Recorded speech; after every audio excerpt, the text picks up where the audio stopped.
Бірде көпшілік жиылып, Құдайдан жаңбыр жауын тілемекші болады. Тасаттыққа ауылдың бәрі жиналады.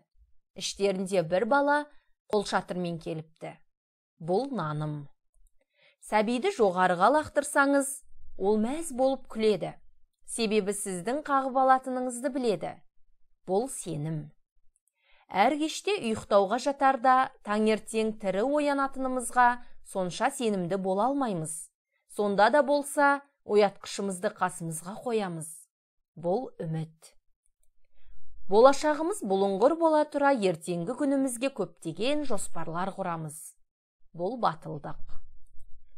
Бүкіл әлемде қиыншылық болып жатқанын көре тұра, үйленеміз, дүниеге ұрпақ әкелеміз.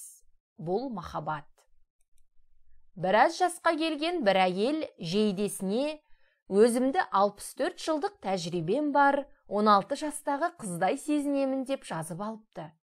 Бұл дұрыс шешім.